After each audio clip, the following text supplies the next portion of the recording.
One of the hardest things about starting a business online is avoiding all the terrible advice that exists out there on how to start a business online. Most people who try to start a business online will buy multiple courses, invest in multiple strategies and multiple gurus that end up resulting in nothing. I'm Andrew Hansen from digitalworth.com, and we've been building businesses online for more than 14 years. In that time, we've seen pretty much every scam and misleading kind of claim there is. We've even been suckered in by a few of them ourselves. So this video is about 5 crucial ways to spot and then avoid everything from bad business advice to downright online business scams.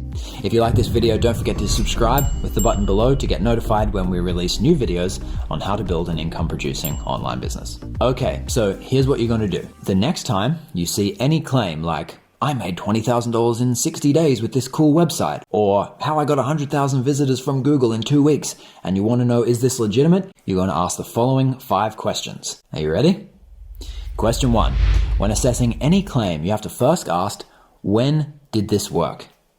If you're learning an online business strategy, you need to know that it's current. That is, if someone's claiming that a strategy or tactic is effective, you need to know it's effective right now. When did they publish this information? When did this work in the way they said it should work? Someone might have a great Facebook advertising strategy, but if you try to implement it 6 months or a year after it was supposedly working, it might not be working at all. It might not even be possible. The same is true for search engine optimization or Google AdWords or marketing on YouTube. This is especially important when the expert is claiming results from a new technology or platform. Every new online platform with marketing potential has an effectiveness curve, where the earliest adopters do best, but as word gets around that this platform is effective and more people pile on, costs increase and the effectiveness decreases. That doesn't mean that old, well-established platforms can't be used to grow online businesses. It just means that if someone got 10,000 leads marketing on TikTok in 2019, you shouldn't expect to get the same results trying the same strategy in 2020. You can avoid a lot of bad information by focusing on techniques and strategies that have been published and confirmed to be working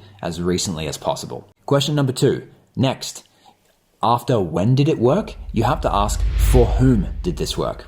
And on this, I'll give you an example from some of our own marketing. We recently wrote a report that discussed how we earned more than $200,000 in affiliate commissions in a 12-month period. In the very next sentence of that report, I wrote, but we're professionals. We've been doing this a really long time, and we're not saying that you'll make $200,000 if you copy us. The point I was getting at is that the success of any online business or marketing strategy is highly dependent on not just the strategy itself, but who's implementing it. If 10 people pick up the same strategy and start trying to use it, all 10 people will have different levels of prior experience in the business, different levels of motivation, different budgets, different skill sets, different amounts of time available, different capacities for persistence, and different patience. And it turns out these things have a huge effect on how a business actually turns out. It might even be more causal to the success or failure of a business than the strategy itself. So, when you see someone claiming that they made this amount of money or got that amount of traffic, you can ask, how likely is this result to have been affected by that person's individual experience,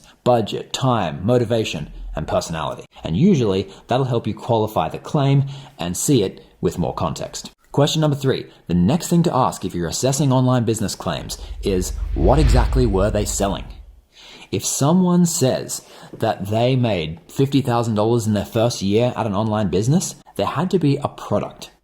If you can't tell what they were selling, or they were acting like they didn't sell anything to make the money, it's a serious red flag. A lot of online businesses promises say things like, you don't need a product, or you don't have to do any selling. Well, you might not have to stock the product, say in the case of dropshipping, or you might be selling another company's product, say in the case of affiliate marketing, but no matter what, if you had a business, there was a product, and you have to be pretty sure what that product is. Even if the monetization method is advertising, like a blog or a YouTube channel, there's still a product.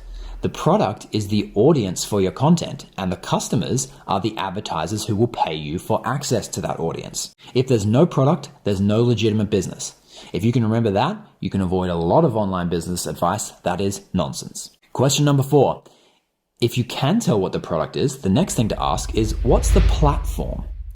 Every online business needs a platform from which their product can be sold. And a common trick of online marketing experts is to either obscure the platform, usually to build secrecy or to pretend there isn't one to make you think it's easier than some other platform that you do know about. I'll give you another example from our own industry. You might have seen people saying things like, how I made $10,000 affiliate marketing without a website. And it sounds great to new marketers because the website part seems like the most difficult. So wait, I don't need a website?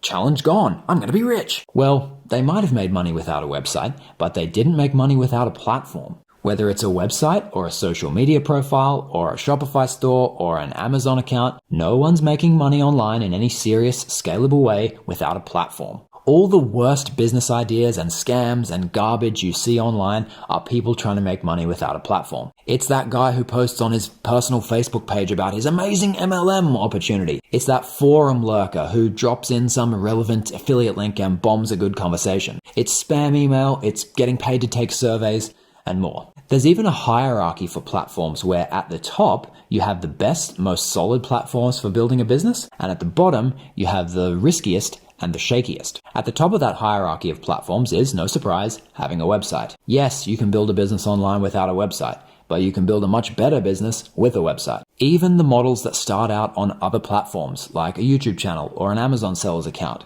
come to a certain point in their growth where they all add websites to the business because they know how much revenue it can add. Anyway, if an expert can't or won't tell you what the platform is that this business of theirs will run on, it's probably not a legitimate business. Question 5, the final question to ask to gauge the legitimacy of any online business model or claim is, how did it get traffic? And as a follow-up, you can ask, is that method for getting traffic sustainable? Anyone who made any amount of money with any online business had to have a way of getting the right kinds of people to that platform where they sell their product. It's here that so many online business scams work their voodoo. Some guru might have made $10,000 a day with some Facebook ad campaign some time ago, but they used a style of ad that violated Facebook terms of service.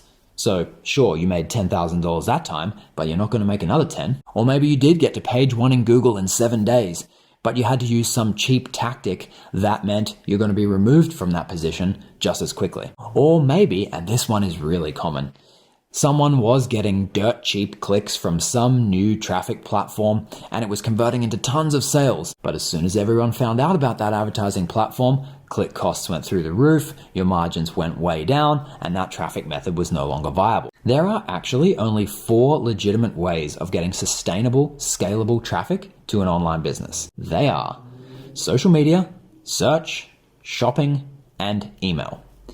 And you can break each of those down into their organic or paid versions. For example, you can get either search engine traffic organically or by paying for ads. There are no serious businesses built on any kind of traffic that's not one of those 4. Maybe another smaller website or platform or an app or an offline campaign is contributing to the success of a business, but it's only ever part of the mix. It's never the whole thing. So if you see someone claiming they've got a new or untapped method for getting tons of traffic, you can ask them, is it social, search, shopping, or email?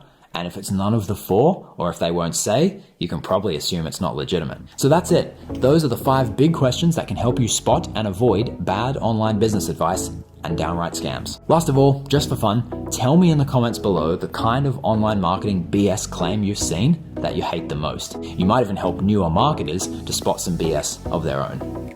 Thanks for watching.